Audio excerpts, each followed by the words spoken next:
Happy holidays, a**holes. 2016 has been a real bust, but at least we have this whole Santa/Jesus/Saturnalia/Kwanzaa/Festivus thing to close it out. Go blow your load on something you don't need. And do it on Amazon. If you're going to shop on Amazon this holiday season, be sure to go to 86charles.com. Travis will surely need a liver transplant in time, and John sleeps on 3 air mattresses stacked on top of each other, so, yes, he is truly in need. As for Deb and Jesse, they're perfect. Happy holidays, motherfuckers, from all of us at 86 Charles. The use of alcohol, marijuana, prescription medications, and illicit substances declined among U.S. teens again in 2016, continuing a long-term trend. Of this generation being a bunch of squares. Hi,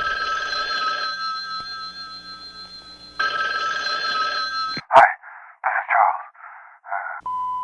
You are full of bullshit, my friend. I will sue you for everything you have. I will sue your ass.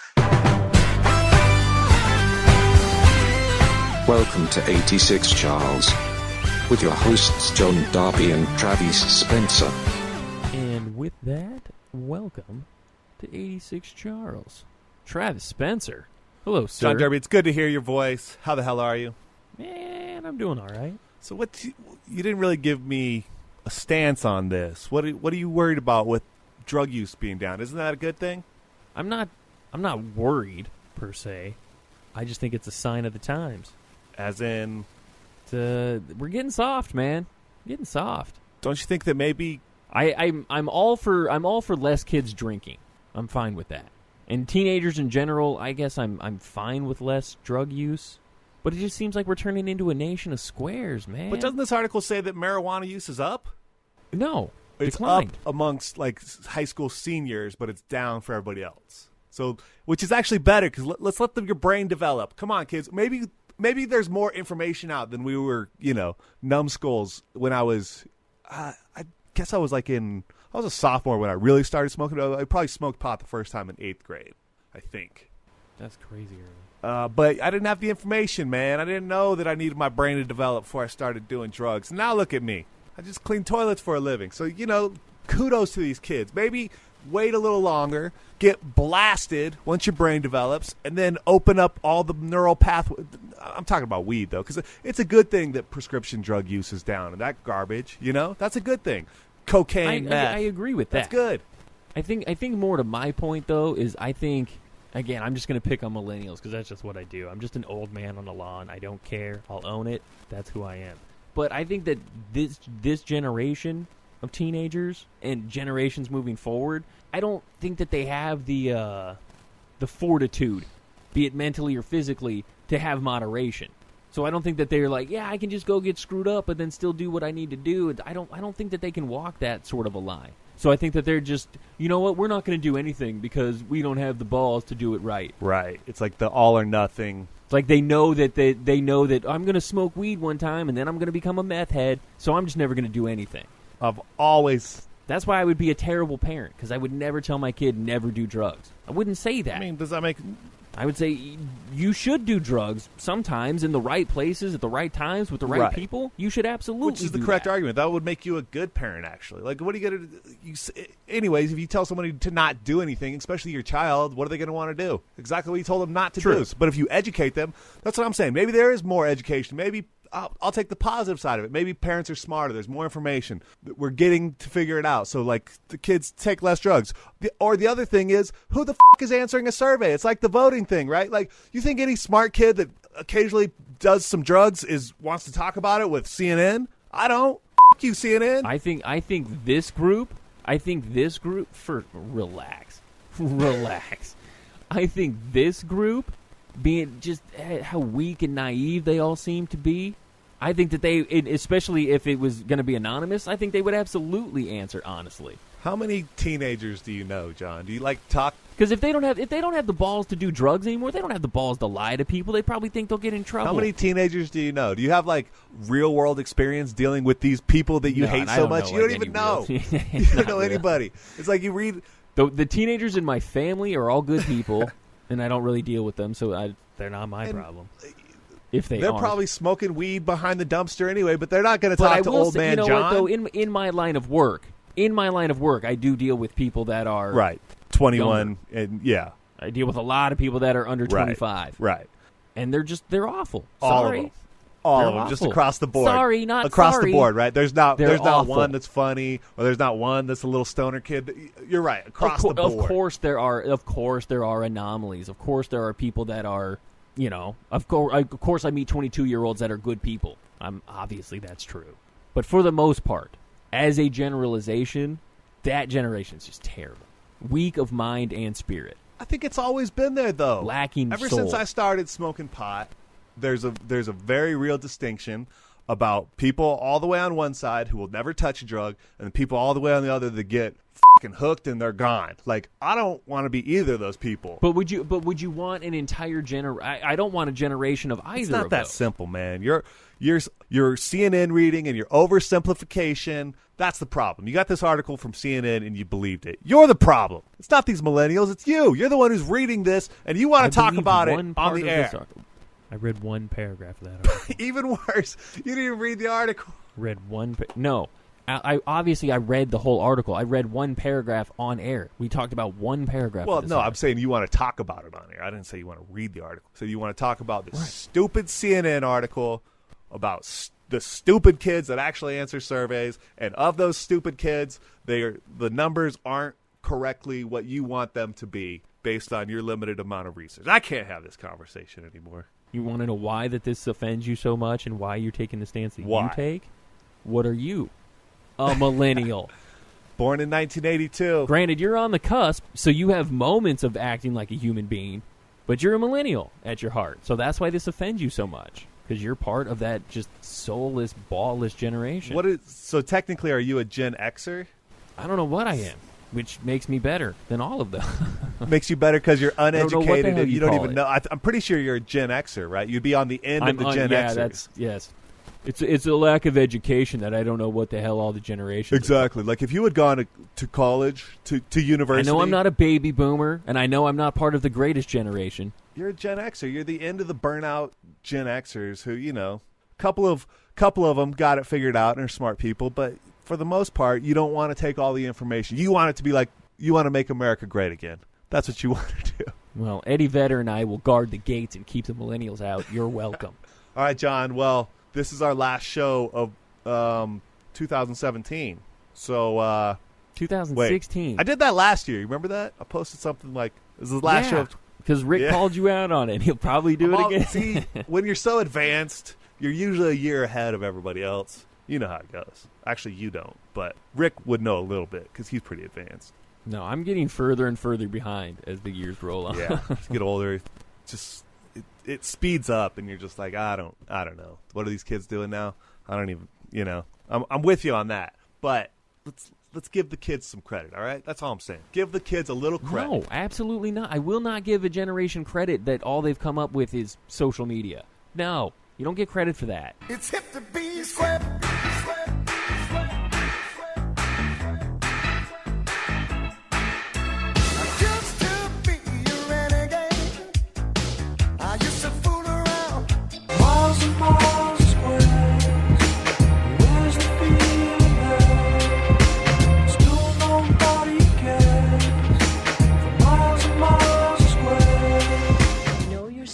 And I'm proud of you. I want you to make some friends this summer. Meet Scotty Smalls. Kale, get it! The kid is a L7 weenie. Nah.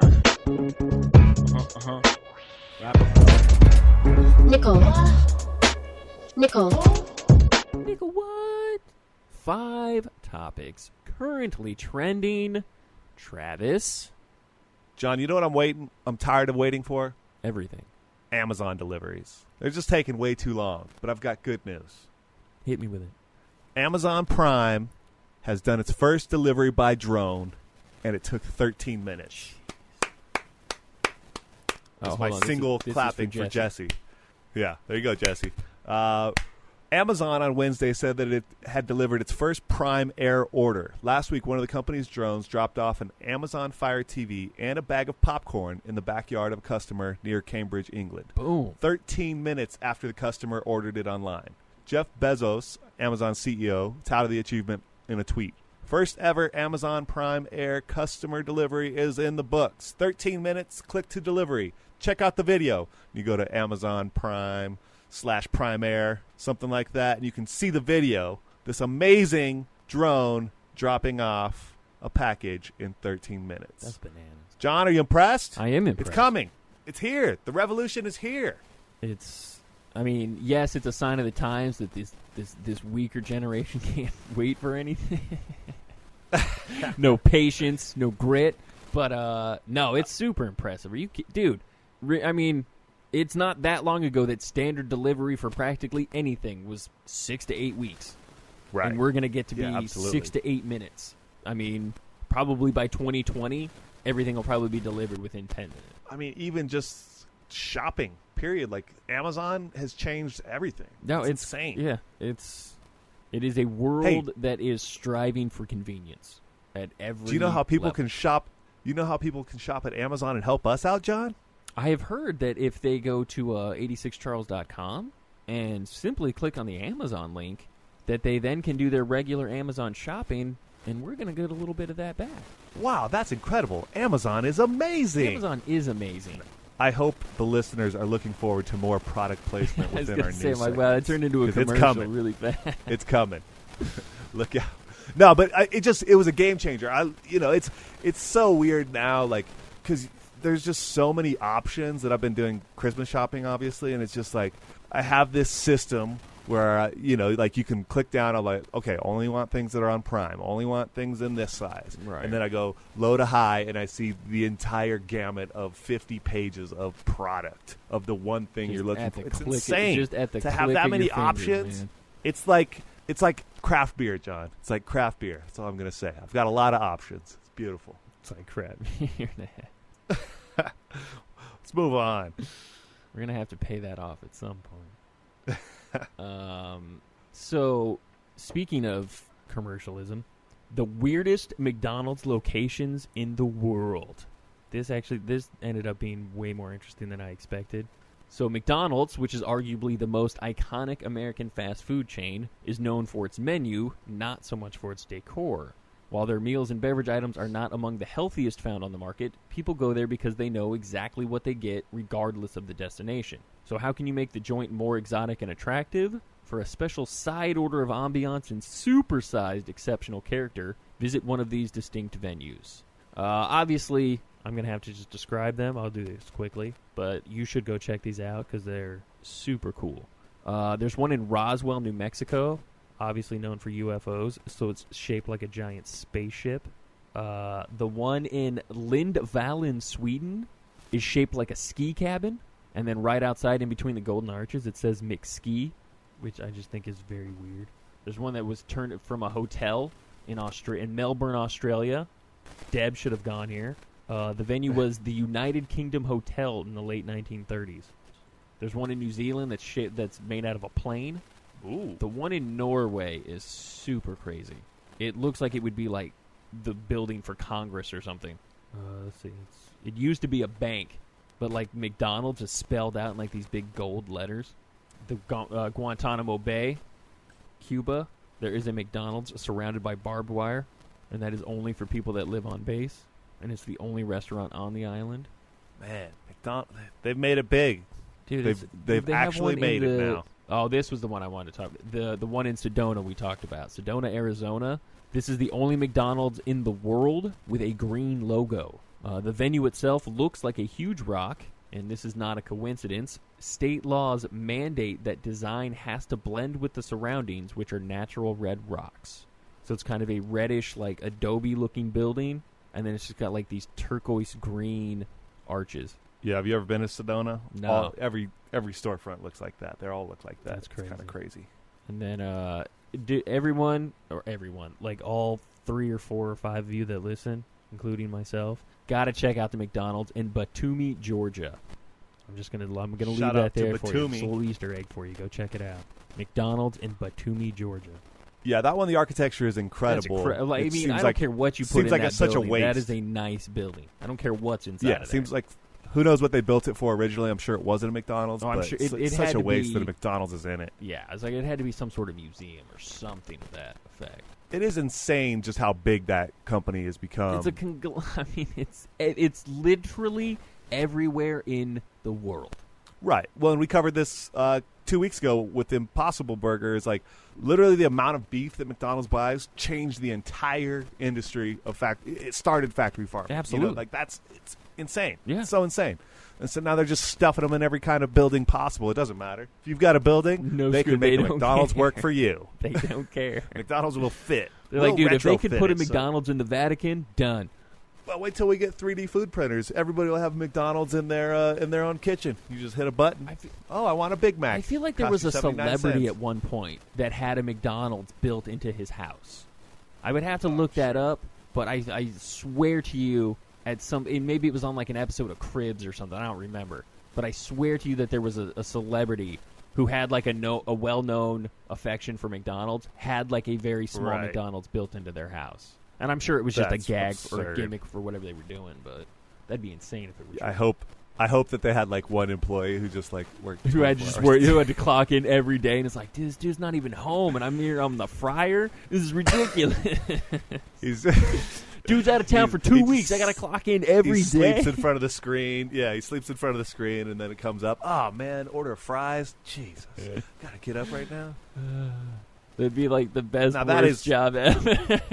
That is pretty baller, I will admit. If you get a fast food restaurant in your house, you have your own dude with a headset, like just waiting for you. Yeah, a personal chef. I want like a corporate McDonald's in my. You got to at least go in and out at that point. Get yourself a good burger. Yeah, that's even debatable. They're good while you're eating it, and then oof, look out. What, In-N-Out? All right, are you done talking about McDonald's? Can we move on? I'm done, yeah. I just thought it was, man, just do yourself a favor. Go check out the pictures. It's worth it. Yeah, great story. But now go do more work. Shut up. John, the future. I'm going to go back to the future instead of the past. Like you want to talk about the past. Because Uber self-driving cars. Yeah, go back. You should just go the way Hunter S. Thompson did. Go get a shotgun. Trust me. End it if it's so bad. Trust me. That's on the agenda. That is on my bucket list. All right, I'm talking about Uber. We shut up. That's up. on my bucket list. Uber said Wednesday that self-driving cars can now be summoned in San Francisco, where the company is headquartered. But good luck getting one, at least for now. The cars are out there somewhere, but the system isn't flooded with them. For now, less than 10 self-driving vehicles are on the San Francisco streets. Uber has 43,000 drivers in San Francisco. CNBC reporter tried 15 times to summon a self-driving Uber on Wednesday morning and did not get matched once. Ooh, great numbers. 15 tries. Try harder, all right? San Francisco residents often get to try new tech-powered services before much of the world, since many Silicon Valley startups launch tests in the city. Each self-driving car has a vehicle operator. The artificially intelligent robot cars still need human supervision to be safe for now. That's pretty exciting, John. It's here. You can go to San Francisco. Yeah. It's probably not going to be very likely, but you could be picked up by an autonomous car. It's a Volvo SUV is what they're putting specifically there, which we talked about this a little bit earlier, but it's happening almost faster than I thought. It is definitely. I mean, the fact that it's even a mainstream option at this point. The fact that, yeah, you could get picked up by an autonomous vehicle. Probably won't, at least at this point, but it's here. Man, I wish we had the resources. We could start Boober today. Was it Boober? I like it. Baruber. I forget. What was it? No, Boober. It was Boober, right? Boober. Bar in an Uber. Boober. See, I'm thinking of it as booze and Uber. Boober. Yeah. Boozber. Let's go with Boozber. That's terrible. You were the worst at marketing. Just like this. Boozber. Boozber. How about Budsber? Let's get some buds. You know, you could just call it get Boozer. A joint handed to you. And we'll get Carlos Boozer to back us? Oh, now you're talking. He'll be our spokesman with his shoe shined in head. It'll be amazing. Ooh. Carlos Boozer. Don't get too much backing light us on him, though, because he'll melt. Boozer's not a bad name. Boozer's a great name. All right, let's move on. Nah, we're moving on. Future's here, and I'm scared of it. A woman tracks down a stranger who hugged her in the saddest moment of her life. I'm gonna read the article. It sounds weird because it's in like first person. I was trying to track her down on behalf of Angel Mott, but then I found her and met her. This may sound odd in a week in which 31-year-old Des Moines woman is burying her own mother, but one of the people whom Mott would most like to meet right now is a complete stranger. Mott didn't even know the woman's name. So I'm going to read her Facebook post. This is what the Angel Mott, this is what she posted on Facebook, trying to find the stranger who hugged her. So she says, hoping you nice people can help me find a lady. I was out shopping on Black Friday at 6 in the morning. In the middle of shopping, I got a phone call that my mom had passed away. I sat down on the shelf in the aisle and must have bawled for several minutes. Some nice lady with black hair, I think, and purple highlights, sat down with me and hugged me for about 5 minutes. She cried with me. I would just like to thank her very much. So the guy who wrote this article got a hold of this, and he was trying to track down the stranger for Angel Mott. So they actually found her through the woman's sister. The woman is Stephanie Uhlenberg, and her sister saw the post on social media and passed it along. And then the two of them ended up attending the funeral and got to meet Angel Mott, and then they had a nice little reunion, and they ended up being able to meet and I guess become friends on some level. But it's one of the rare good social media stories. I liked this story because it was one of those things where it's like, this is what social media should be used for more often. And I like when I see things like this on social media where it's like, hey, I'm trying to track down a family member, or somebody did something really nice and I'm trying to pay them back in some way. And I like when things like this come about through social media. It soothes my millennial rage. Well, anything that helps that is a positive for all of humanity, because when you snap, we're probably all in trouble. Not everybody, but just the millennials. It's going to end ugly for sure. You go on a millennial killing spree? Do you see yourself ever doing something like this for somebody? If you saw somebody just bawling in the middle of a store, would you ever? No, I don't think so. Generally, I just don't like people enough to like just hug a random stranger. But you know, if you saw it in their eyes, they were really hurting, maybe I'd ask them. So, is there anything I can do? I would like to think that and I guess maybe given the right circumstances, maybe I would say, hey, do you need something, or can I help you in some way? But I'll be honest, I'm probably the guy that would just look down and just bolt by. I will say, so if I'm shopping on Black Friday, which I'm not going to be doing, true, there's no way in hell I'm hugging anybody. True. If I'm at a store at all, but if I'm on the mountain hiking and I see somebody crying, I'll ask them. If it's just me and them out in nature, I'll be like, oh, hey, what's going on? right. That kind of connection. I always talk to people on the trail, that type of thing. Or in a remote setting, I would do it. Even if it was like a car pulled over or somebody slumped over, looked like they needed help, and there's nothing around, I'd be more likely to do that than ever pulling over for someone in a city. Right. Or I would never hug anybody in a store. Right. Yeah, I couldn't. And I think, especially in that circumstance of of it being Black Friday, I'd probably be like, oh, what, you didn't get your TV that you wanted? I probably would have been super judgmental. Totally. What happened? Your daughter got trampled because you brought her to Walmart on Black Friday? Big surprise. I don't feel bad for you. Well, fortunately, so setting-wise, Stephanie Uhlenberg didn't feel that way. Absolutely. You know what it sounds like to me? Did it say how old Stephanie Uhlenberg was? Well, in the Facebook post from Angel Mott, she thought that she was 31. Turns out she is 42. Oh, man. I thought she was going to be a millennial with the black hair and the purple highlights. I thought you were going to have to say how good this millennial was, but you're off the hook. So, yeah, non-millennial, of course. All right, that's all sweet, but let's make it raunchy. That was nice and sweet, John. Nice work. We go from hugs to hardcore. There's a new internet outrage, John. Smart sex toys are sending company details of its use. In the annals of invasive collection of private information via the internet, the story of the We Vibe rave may mark a new milestone. Customers have accused the sex toy of sending the manufacturer details of how the high-end vibrator was being used without the consent of the owner. That's the charge in a federal class action lawsuit filed in Illinois. An Illinois woman identified as NP said she bought the device for $130 in May. She then downloaded the app, WeConnect, offered by Standard Innovation, and used it to pair her smartphone with her vibrator through a Bluetooth connection. Oh, this story's getting good. Her WeVibe Rave then went live, so to speak, even hackable. The company advertised the online feature as a way to keep distant partners feeling close. Tease and please with custom vibes you create. Turn on your lover when you connect and play together from anywhere in the world. An app advertisement embedded in the 18-page complaint says.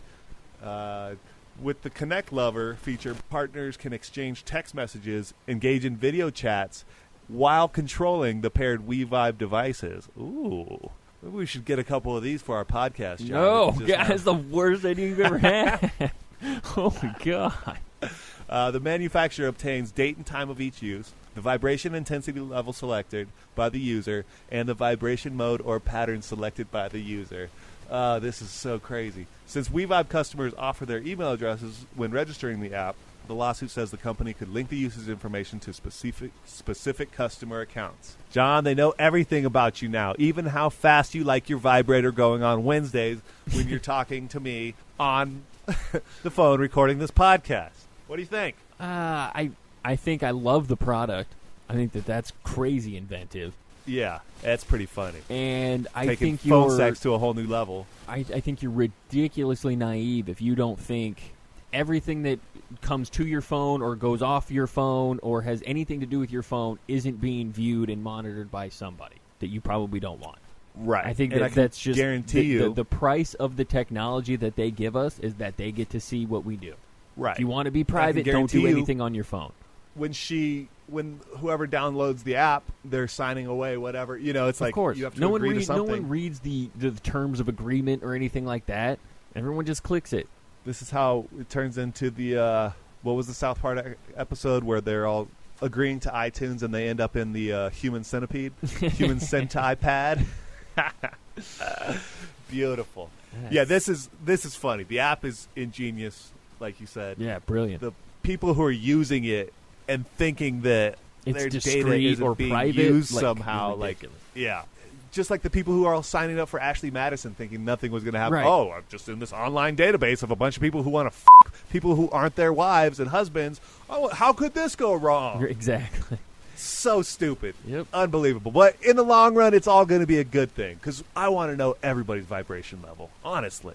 Well, I mean, even if it's – and I like to think that it's at least being used for just research and data and marketing and all that sort of stuff. Like, I hope that it's not just some perverse – it's probably obsession. It's probably a little bit of both. Yeah, I mean, it's probably a little bit of both now. But yeah, anybody comes up with this company. Anything you do on your phone isn't being monitored. Crazy. Yeah, we're being so monitored when we do this podcast, but still, the government hasn't taken notice. Yeah, they still don't care. Thank God. We'd be in so much trouble. All right, so everybody click through that Amazon.com link, and then before you know it, John and I can have our own, what was this thing called again? The WeVibe Raves to insert somewhere while we're recording a podcast. Oh, and we'll post our vibration numbers online. Please don't say insert. You don't have to bleep that. That's a perfectly fine word. It just sounds bad. That's enough, John. I've had enough of you. If you want to swing, call him. Right now, he's got the splits. Take a trip from Squaresville. Live a little and see what it's like for yourself.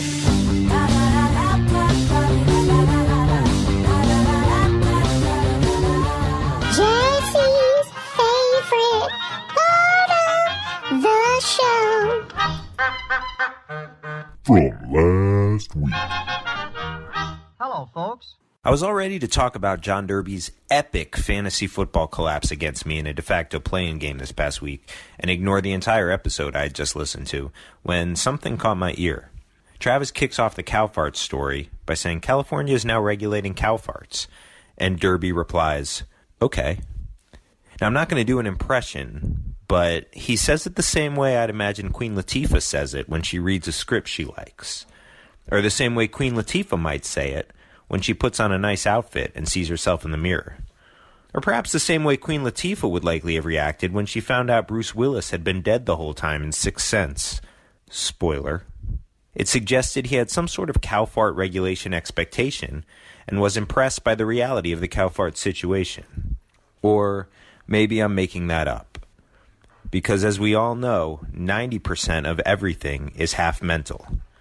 And winning in fantasy football by 0.4 of a point with a playoff spot on the line when you're down by 18 going into Monday night and you need Tom Brady to outscore Julian Edelman by 18 points got me like, okay. This is Jesse, and exceeding expectations was my favorite part of last week's podcast.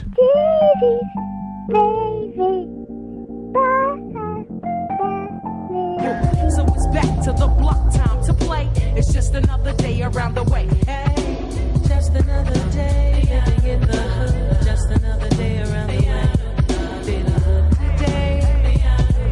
Been a lovely day. This is Jack Rabbit Slims. An Elvis man should love it. Come on, man, let's go get a steak. You can get a steak here, Daddy-O. Don't be a...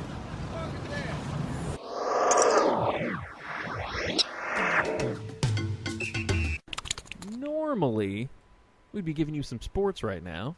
We wanted to do a little year in review for our loyal listeners. We appreciate everyone that has ever listened, even if it's only for a moment. It's what keeps us doing it. Shout out to Rick listening right now. Big shout out to Rick. Big shout out to Zach. Jesse, Deb. Jesse's forced to listen to it every week. We've got a few of Deb's friends listen. D'Amico, Aaron Iceman. Yeah, I heard you you made the pilgrimage to the Writers Guild. I did. And you met. It was awesome. You met a lot of the cohorts, the contributors we've had on the show, huh? I was shown great hospitality. We have some supporters, man. Everyone was super encouraging, super supportive. The people that have listened said that they enjoy it. They like what we do. Now tell me the truth. Big shout out to D'Amico Fitzgerald. He was great. Awesome. Got to take a picture with him. Aaron Iceman was awesome. The Iceman. And I didn't know this. Aaron Iceman sings opera. Of course he does. With those pipes. He took me into like a meeting room and belted one out for me. It was awesome. With those pipes. He's like the Justin Tucker of IT.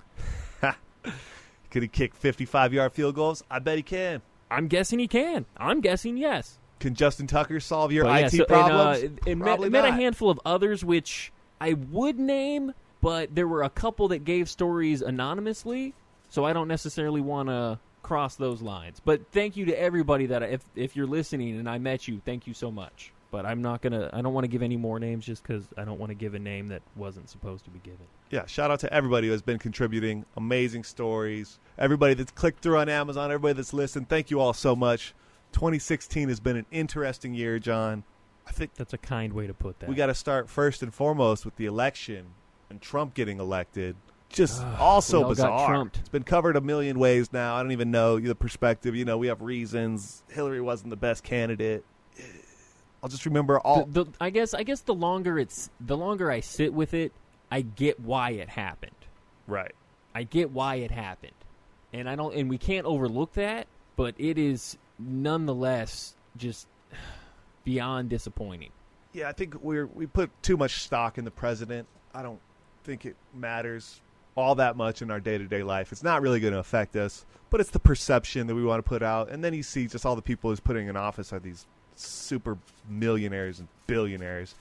And it's like... But do you not feel disappointed that it doesn't mean more to our day-to-day life, that it doesn't hold more or pack more punch, I guess? Right. That's also because I'm very unwealthy and I don't actually own a business other than 86 Charles. But if Trump starts legislating things that are going to ruin my podcast, then I will go to war. But, what are you going to do? What's he going to do? Comb his hair? Say things? I don't know. I don't know what he's going to do.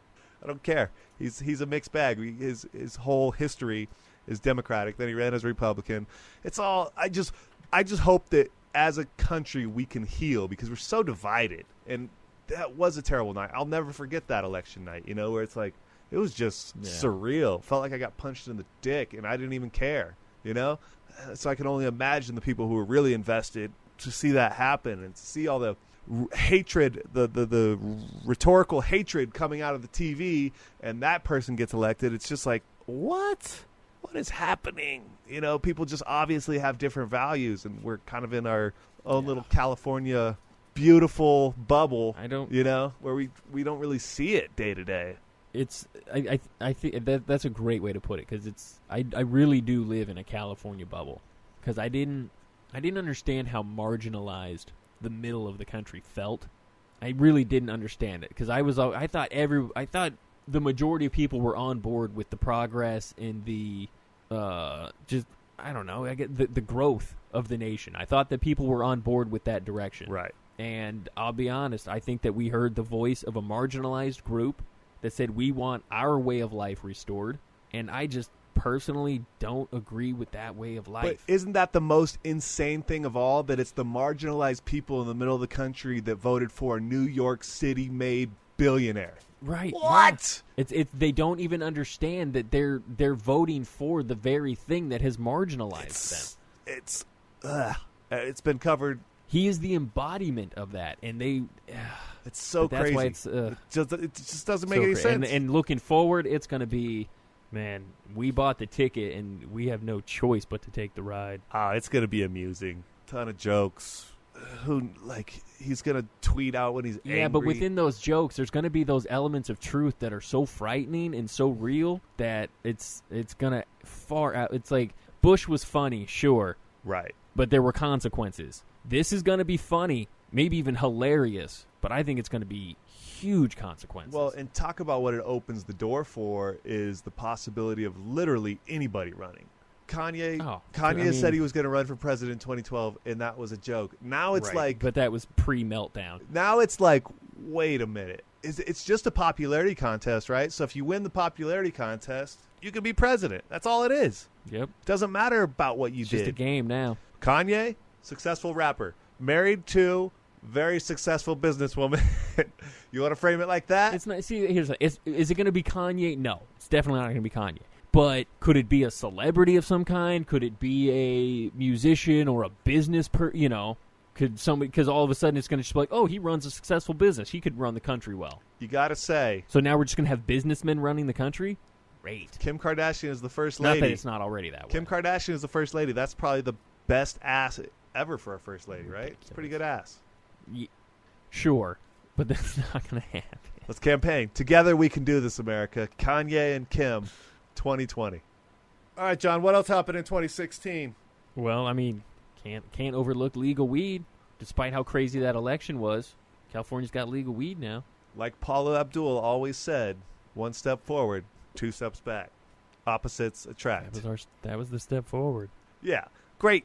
And eventually, once we figure it out, this is going to be such a good thing. Such a good thing. We need more people. It's going to be countrywide before too long. Yeah.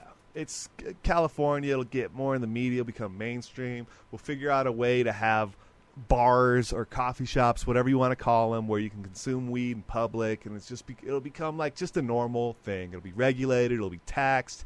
You'll get your boober, your boozber, your boozer, whatever. It'll pick you up from the pot shop. Nobody's on the roads when they're high. We just need a test for it so we know, so the authorities know when people are high, I guess. But honestly, operating a vehicle when you're high, unless you're a novice, really isn't that crazy. You might go slower and drive with two hands on the wheel when normally you got one hand on your phone, the other hand on your junk, so that leaves no hands for the wheel.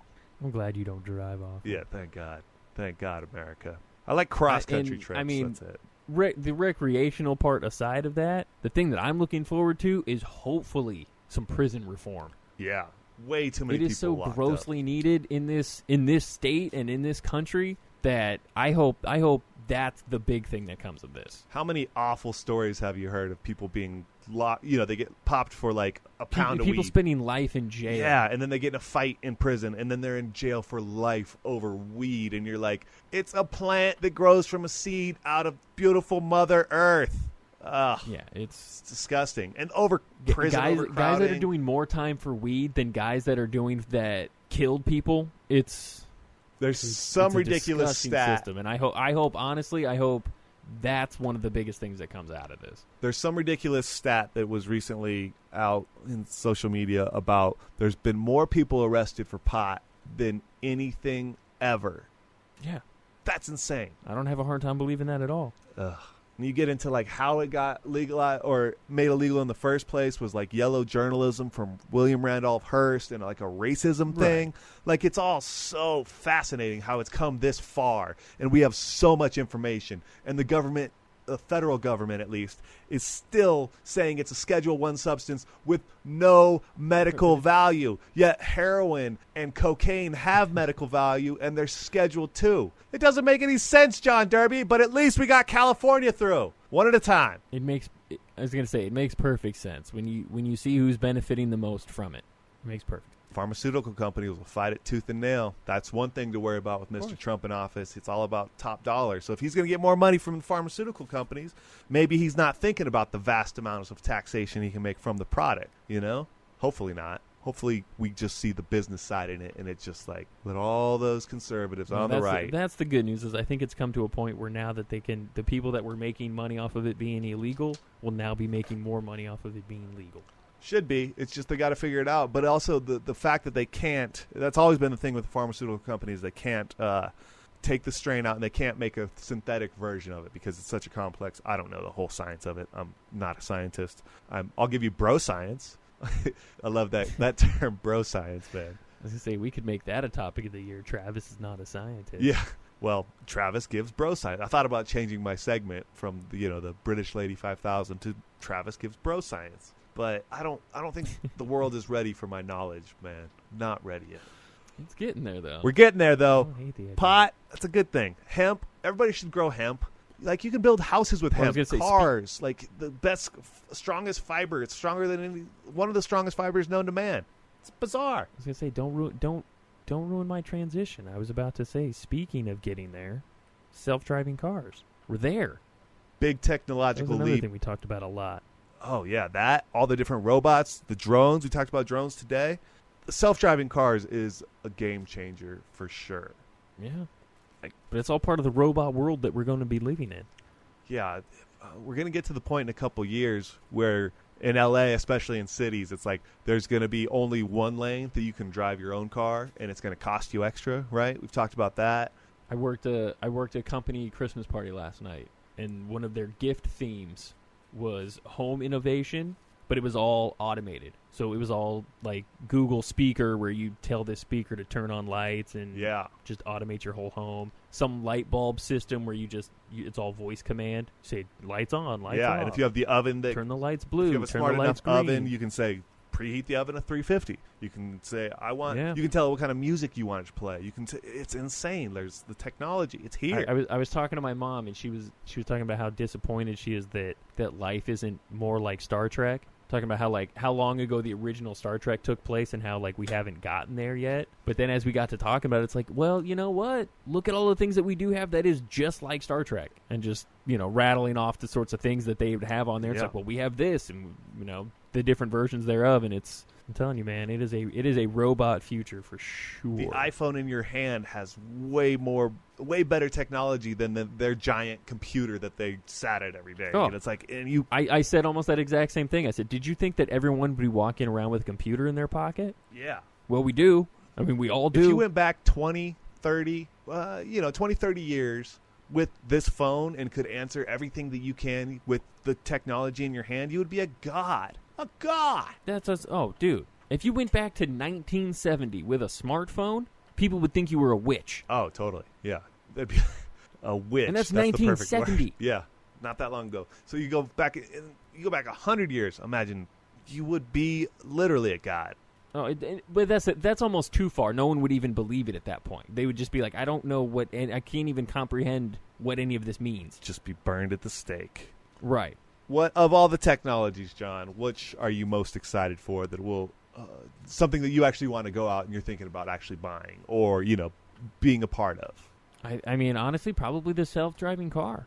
Yeah, that's huge. I think that's what I'm interested in. The 3D printing kind of intrigues me, but I don't know. I still like just things. I don't necessarily need a printer for everyday objects. I don't know. I still feel like that's a little bit away. The food technology stuff is interesting. When we talk about like Impossible Burger and things like that. Yeah, synthetic. But no, I think foods. the self-driving car is, because it's here. We talked about that earlier. It's already here, and I think that's, even if I don't own one anytime soon, being able to just call a robot car to come pick me up. Yeah, pretty cool. Well, and not to mention, it's like so much work to get in your car and do like a road trip. California is a hugely amazing, beautiful state, but it's so huge that it's hard to get around. Like, it takes forever. But how much easier would that be if you can just drive overnight or whatever, and you're sleeping as your car's driving? You know, it's if you could take a road trip and not have to have a driver. Oh, it's so great. It just drives itself, and you could do whatever you wanted. You could be in your little office. You know, oh. you could be recording a podcast. You could be typing a letter. You could be getting drunk as you possibly could imagine. No, you do whatever you want. You stop, get drunk, get back on the road, and sleep part of the way. I mean, that'd be an incredible game changer. Yeah, I'm excited. That's big for me. I can't think of anything like, because even like when robots come and sex dolls, like I don't. Maybe if I had a dungeon, I would have a sex doll in the dungeon, but I don't have a dungeon, so I don't have enough space to keep my sex doll somewhere. Maybe I'll just get like a shed. I'll just throw her out in a shed. But yeah, that one seems unrealistic. I like I'm thinking about getting one of those little speakers like the Alexa or but it doesn't excite me too much. I don't want to. All that's going to make me want to do is a faster way to buy things, and I don't necessarily need to spend more money on Amazon. I would want. For me, I would want a nicer place to live, and then I would want everything hooked up to it, so I could just be like, hey, lights, oven, microwave, whatever I need to do. I'd want the whole thing wired. Yeah, I like the drone delivery stuff, but that's kind of creepy, too. Automated cars don't creep me out as much as drones, for whatever reason. That is going to be weird. I'll tell you, the first time I see a drone delivering packages is going to be very strange. Yeah, I mean, you see anything flying around, and it's like, there's something eerie about it. The cars, we're so used to seeing them in transit, even though you'll buy a car, and it'll have cameras in it, and it'll be watching your every move, and, who knows, but just the idea of transportation going to the next level, I think, is huge, and frees up a lot of what we spend wasting time doing. It's driving, True. You got something for me? Yeah, let's talk about the year of the cat, John Derby. The year of the cat. We had to say goodbye to Fitzy, my beloved black tabby. We also brought in some new cats to the 86 Charles family. Little Twiggy, my personal little kitty, and Scoops. Your brother Rick got a little kitty.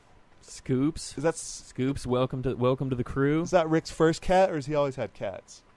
I mean, I think this is his first of his own. I mean, we had cats in my mom's house, and then they had their dog Geach for a long time. But yeah, this has to be their first cat. Scoops. We've seen so many as a family. We've seen so many great pictures of Scoops with lion's manes, hiding in Christmas trees. My little jerk. My kitty Twiggy likes to play basketball with me. I've never ever seen a cat that likes to play basketball. She's a good little rebounder. Your cat's willingness to do it doesn't mean she likes it. Oh, she loves it. She loves it. She makes this sound. She sounds like a velociraptor when she does it, where she does like this purring. It's amazing. She is a great cat. She's kind of a pain in the ass. You turn into my mom when you start talking about cats. Like, you just turn into cat lady, and it's like they have their little personalities. John, I'm a 34-year-old man. I've got a girlfriend and 2 cats. That's all I got in this world, okay? Just give me what I got. No, dude, here's the thing. I get it. and trust me, if I had a dog, it would be all the willpower I had in the world to not just tell everybody about my little 4-legged baby. Oh, my little fur baby. No, fur babies are cats. They're all. If it has fur and it's small, it's a fur baby. Get it right. Dogs don't have fur; they have hair. What? You're full of shit. That's enough, John. So, Did I tell the whole story of Fitzy leaving and Lou getting in fights? Did I talk about this on the podcast? Do you remember? It sounds familiar. So I'll cover it real fast. Fitzy, we moved from the desert, from Joshua Tree, up to a small town in a mountain called Idlewild. That's not the mountain called. That's what the town is called. And we moved up, and within a month, our cat Fitzy, Black Tabby, disappeared. And then a week, Louis hung around. He's our other cat. He's an orange tabby. In a week, he was gone for an entire week. The story is that he went looking for her. You know, that's what we think at least, because she was gone one day, and To so we avenge. thought that we had lost 2 cats in a matter of a week, and we're just like, oh God, we're horrible cat owners. We just fed local mountain lion or raccoon or whatever, or the owl or whatever, 2 cats, until one day Louis comes home all beaten and skinny and sad. So literally Louis had only been home for like well, maybe this was like a month later. Yeah, so like a month after that, we decided he needed a companion, so we went and got a kitten. Brought the kitten home. Louis was like, what the hell is this thing? Hissing at it, hates it. Within 3 or 4 nights of that happening, I have a cat door on the front door of our place. And ever since we lost the black tabby, we only let the cats in, and they can't get back out on their own. So that once they come in at night, or especially Lou's the only one that really goes out right now because the other one's too young. But that they don't go back out late at night when the big predators are hunting, you know? Right. So one day I wake up to the most horrific cat fight sounds in the world in the house, and I'm just like, I pop up out of bed. It's like 4 a.m. I run to the bathroom. I'm like, okay, it's not the kitten. The kitten's still in the bathroom because we had put her in her own room so that they're not fighting during the night or whatever. Sure. Run out, come around the corner, and I step in giant turds. And they're smeared all over the wall. I look up to see Louis had gotten in a fight with another cat, jumped off the top of my bookshelf, ran around. This little gray cat, this neighborhood cat who had come up to our door before, somehow came in, took a shit on my floor, and then couldn't get back out or something. Well, it definitely couldn't get back out. So it ran around the house, freaked out. All the cats are going nuts. Comes back to the front door, can't get out again. Bolts back across the room, jumps. We had a window open, and the screen in the upper right corner had a tiny little tear. So the cat jumps on the screen, finds the tear, goes around the other side, hangs on, gives me a crazy crazy red-eyed look, and then drops. We're on the second story, and I hear this thump. It hit the ground, ran off. Louis ended up getting injured. He got infected. We had to take him to the vet, all this stuff. But now everything's great with the cats. These 2 cats are the 2 most affectionate dumb cats Did that cat I've break ever seen. in just to crap on your floor? It was so weird. I don't know if it was Lou or if it was like the other the most one. cat thing that cat could do. Like, what a dick. He came into another cat's house, shit on the floor, and was going to leave, and then got trapped in, and then got in a fight. So weird, man. That cat broke into your house. Yeah. Crapped on the floor, and then got mad and started a fight when your cat called it on it. He's like, what the f*** are you doing? And then Louis got infected, so I want to say the gray cat won.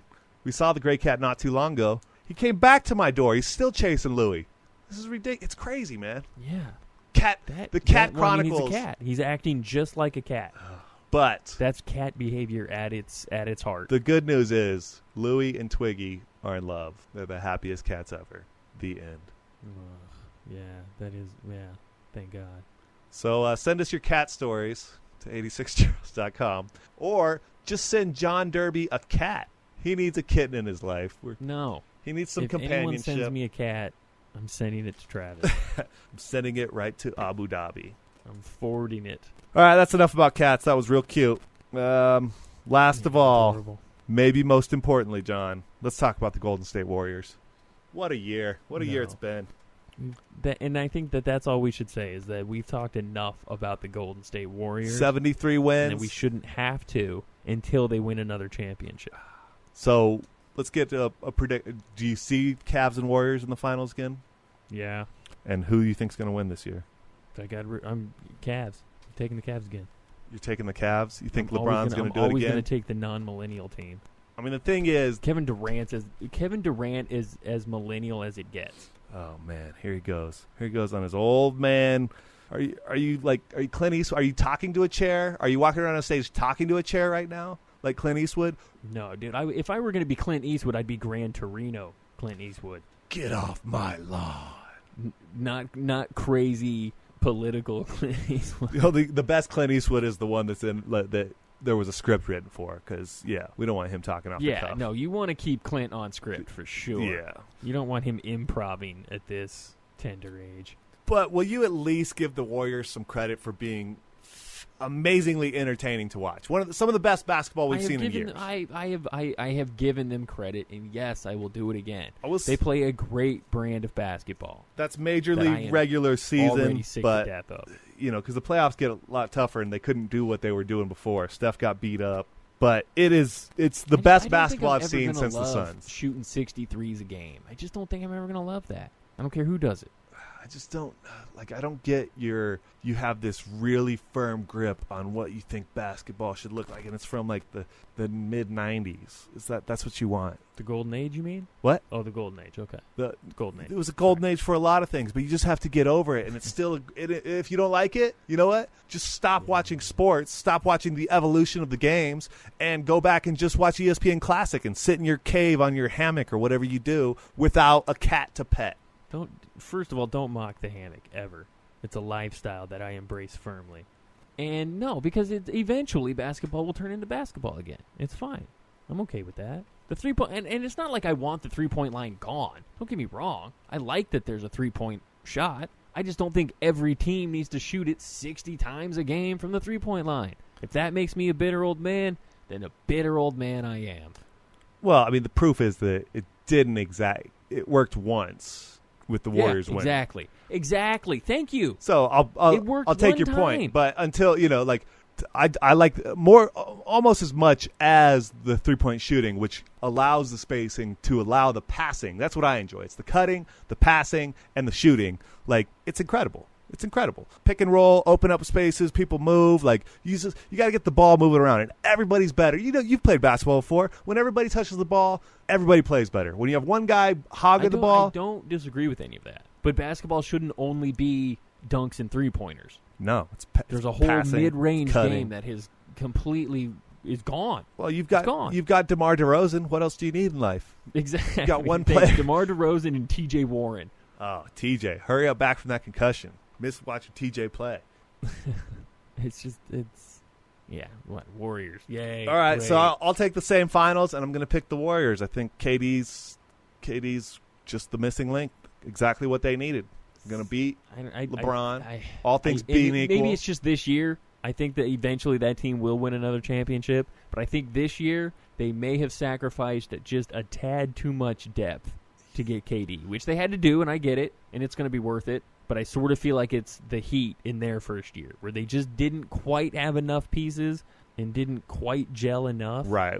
to get it done the first year. One injury to the bench, they're in trouble. Iguodala or Livingston goes down. Sure. What is amazing is JaVale McGee kind of looks like an NBA player.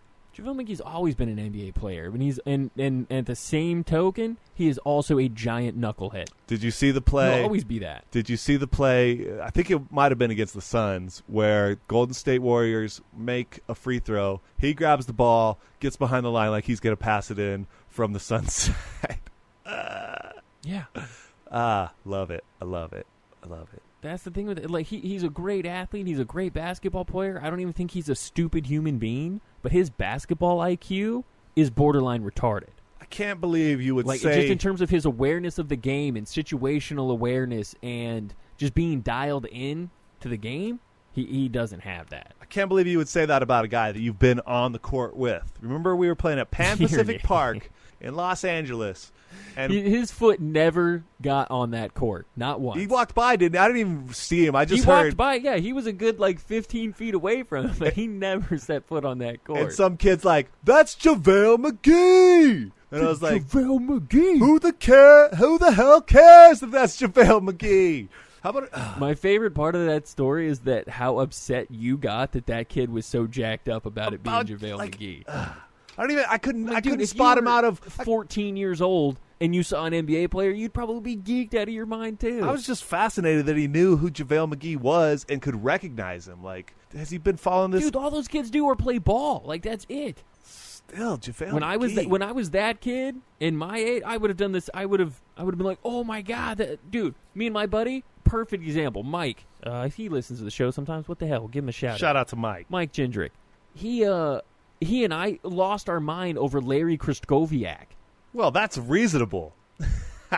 Is it really? No, I don't even know. I got to look him up. Hold on. We went and got his autograph. We act like we pretended like we met Michael Jordan. That was Larry What is it, Kristkowiak? We were at this thing and we were yelling at him. We couldn't wait. Got his autograph. We were like, "Yeah, Kristkowiak," because he played for the Bulls for like a year and a half. Man, yeah, that's I don't even know who Larry Krystkowiak is. Exactly. He played for the Bucks most of his career. That's probably where he was best known. But he was a member of the Bulls for a couple cups of coffee. And we lost our mind because he was coaching some charity game at the U of A. Well, let's make this a shout-out to Larry Krystkowiak and wrap this up. Yeah. Crisco! That forward from Montana, 6'10", Larry Krystkowiak. There ain't nothing to worry about. Let your hair down. Come on, man. So get on down. Don't see go now. We gon' have a good old time. Don't be scared, 'cause there ain't nothing to worry about. Let your hair down.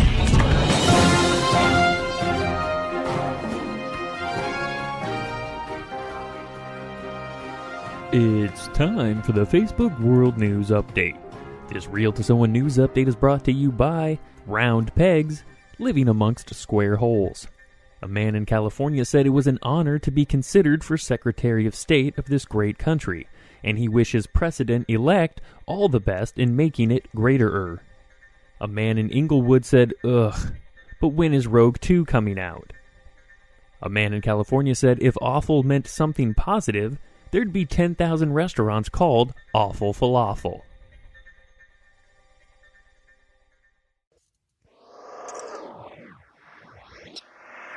Oh f***. 2017 is the year of the chicken. We're all f***ed. Okay.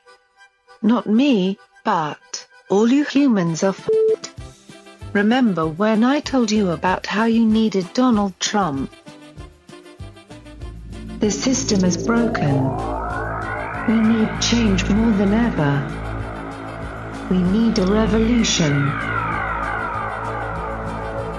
I am officially running for President of the United States. We need Donald Trump. Well, this is what you deserve. Get up. Stand up. Stand up for your right. Get up, stand up. But in the meantime, you'd better move to a state where you can legally smoke dope, because generally, the year of the chicken fucking sucks. Happy New Year, fuckers.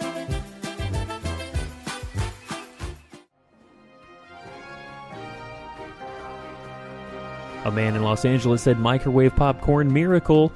Every kernel popped. Not a single burned. He has ascended. Forward his mail to the spirit realm.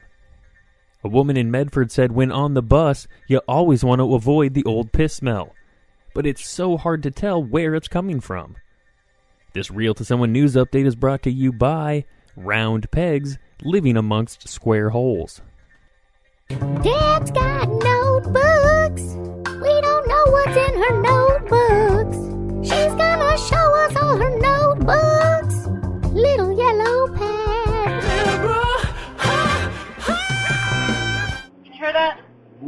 That's a Lamborghini driving in front of me on 3rd Street. Let's ask these questions. Why do you need a Lamborghini on 3rd Street? You can only drive about 25 miles an hour. Second, why do you want a car that makes this noise?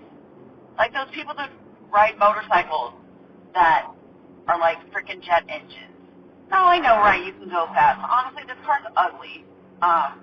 It's ugly and it's loud. So this person in the car is deaf. So you have a flat, fast, loud car on a residential area, on a street where you can only drive like 25 miles an hour. To me, that means you're dumb. You're dumb, but the worst part is how much money you have to drive this car. So that's telling me this dumb person has a lot of money. I think this is everything that's wrong with the world. Right here. I'm passing this guy. In my Volkswagen Tiguan. See you, Lamborghini. I'm passing you. Have a nice day.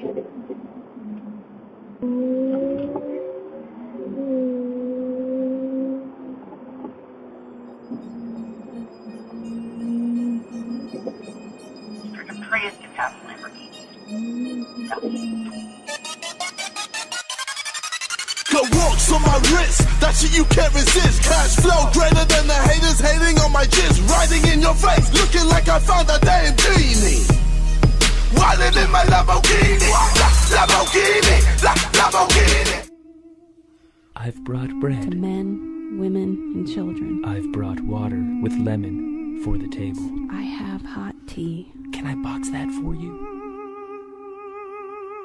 I'll bring your change. John and Travis, I appreciate kind words about my story from previous time, and I'm glad to bring another one. So it's that time I was in charge of the grocery store, and we had a big truck which made twice per day deliveries.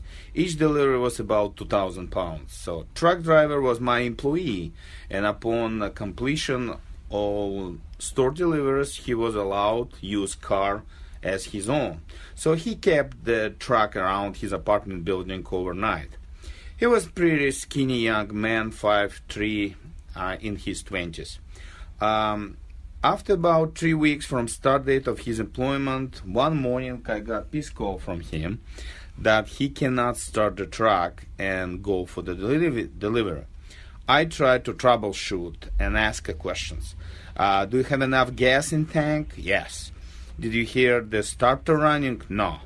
Did you check to make sure you have electrical spark? No, sir, he answered. What? I was confused. It seems somebody scorched a little in the truck cabin. Scorched? So did you test sparks? No, sir. No sparks available. Distributor cap? Did you check the electricity there? No, sir. No distributor available either. Okay. Be there, I'm coming to you. When I came to the place, I saw a big apartment building with 17 levels and few entrances, the total around 200 apartments. I noticed our truck, which was parked around 20 yards close by. It was spectacular. I felt like I'm watching a documentary movie about World War II. The scene after airstrike attack. From the truck cabin left only metal contours, no glass, wood or plastic part left. The fire destroyed windshield, door windows, seats, panel, etc. Under hood only engine can be recognized. I looked at driver and I said, dude, you have a problem with your language. It was not scorched, it was incinerated. Tell me what you did with my truck. He got red face and murmured that he went sleep and that's it.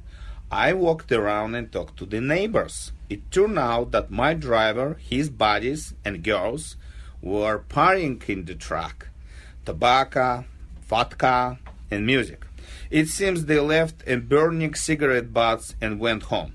1 hour later, whole truck was on fire. Almost half building, about 100 families participated in firefighting along with firemen, except my driver. He slept like a dead man.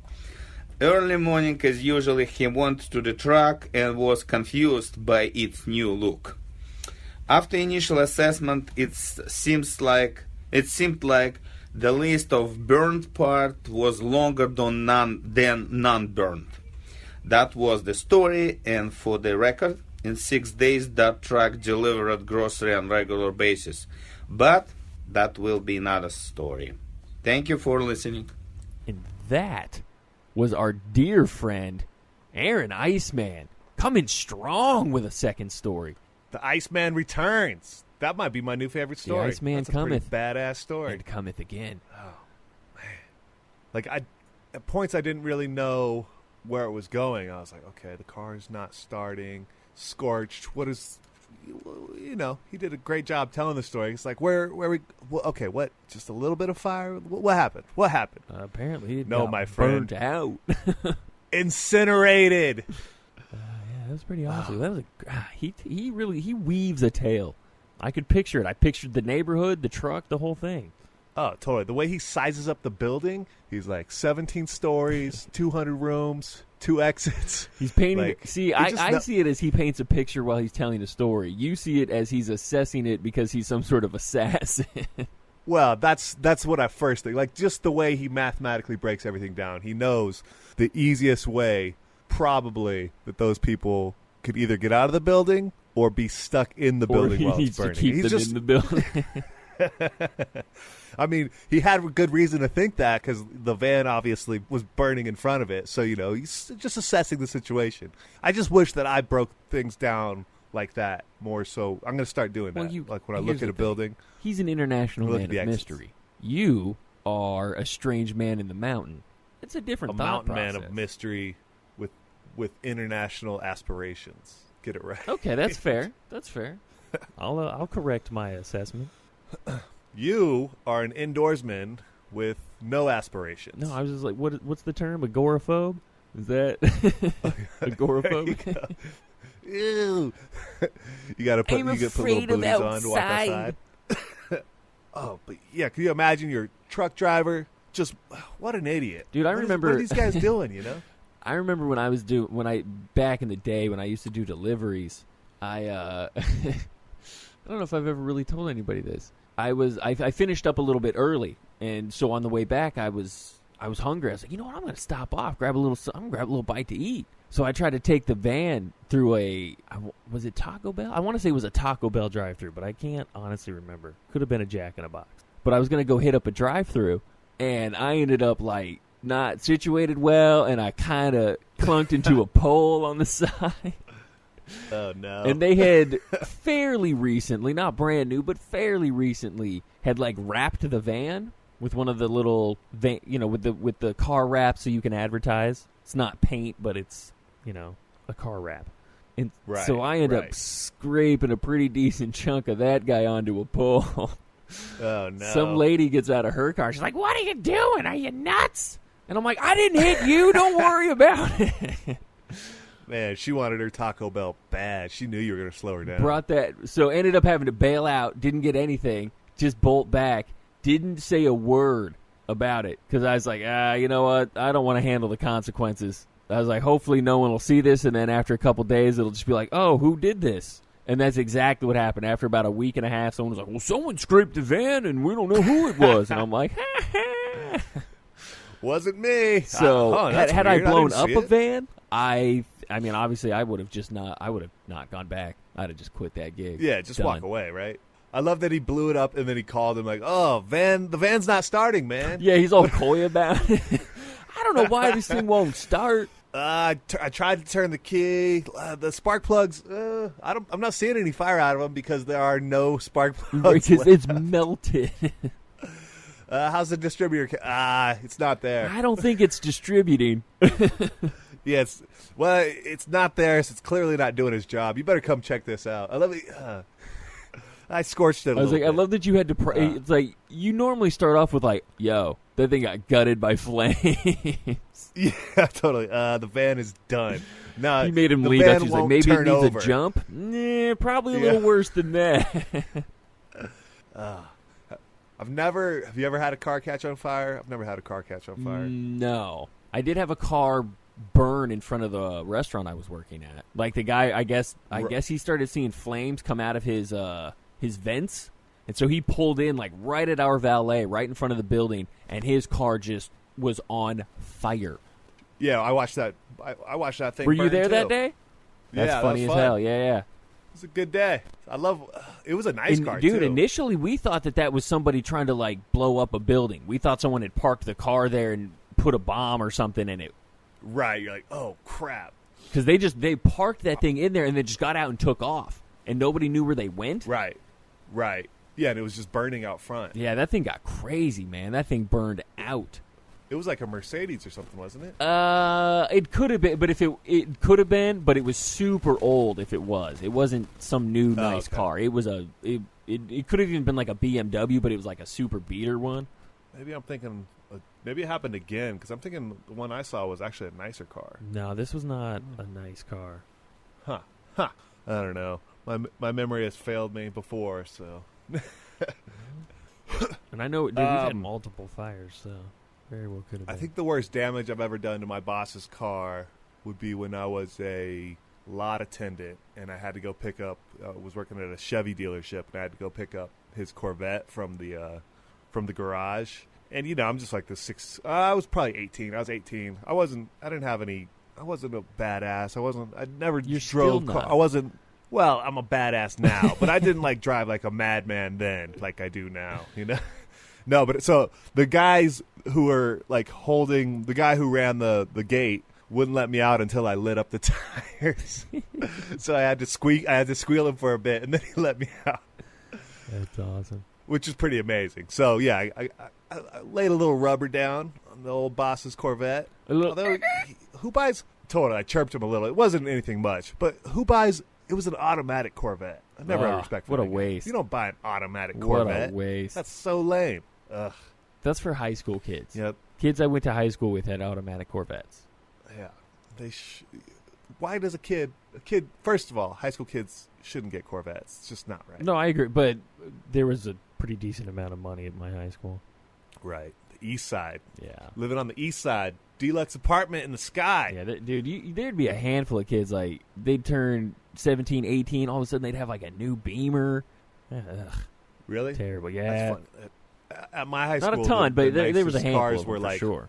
If you had a Honda or the kids with Tahoes, those were the ballers at my high school. No, we had a couple of kids that had some far nicer cars than my parents ever drove. That's for sure. Right.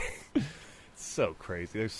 I can't believe there's just so much money. Little bratty kids. But I don't care how much money you have. Beamers. Like a 16, 17, 18-year-old can't even appreciate what that is. That's they're the just whole going point to of wreck it starting anyway. off with like, a crap. Even if you get them a new car, get them a low-end new car so that they can appreciate the build-up to getting the nicer, newer things. That's how they become spoiled brats, and that's how you get Donald Trump as president. There you go, John. Figured it out. Good job. That's how you get the Trump. So, big thanks to Aaron the Iceman. Another amazing story. Thanks to Deb, of course, for getting these amazing stories. Always. Mr. Jesse McIntosh. John, this is our last show of 2016. What else you gotta who you gotta thank for 2016? Anybody we forgot? No one we forgot. Who did we forget? Oh, I think we're doing. I think we got. Hey, if we forgot you, let us know. How about that? If we didn't say thank you in our year in review to you, let us know. Let us know. Mr. Hanky, the Christmas poo, thank you. Always. That's all I got. That's all I got. John, where can the people find us? Oh, start and end at 86charles.com. Always. Always. You can find us on the Instagrams or the Twitters at Company Blaster. We're on YouTube, Facebook. You can find us on Tumblr even. We're on the Stitcher app. We got people clicking through the website. Big shout out to everybody clicking through. You can go to 86charles.com, click on the Amazon link. We'll get a little bit of scratch. I would like to read some of these. Yes. And probably kids aren't listening. Did we bleep those out last time? No. We didn't really give anything. No, so we didn't really give away much. And we gave the earmuff warning. So I didn't feel it was necessary. Right. I've got a bunch of toys here now. A lot of Disney stuff. We got some Legos. Lots and lots of toys. So somebody's going to have a Merry Christmas. Someone's scoring. Probably not John, though, because I don't know. Rick sent me 2 little Lego things for a belated birthday. So who knows? Lego, like little kits? No, they were sets? just they're like Simpsons characters, but they're the Lego guys shaped like Simpsons characters. Oh, that's cool. And then they have like little attachments to them. Accessories? I got Willie. You got groundskeeper Willie. That's me, man. That's what I've become in my life. He's holding a groundskeeper plunger, Willie. which is pretty cool.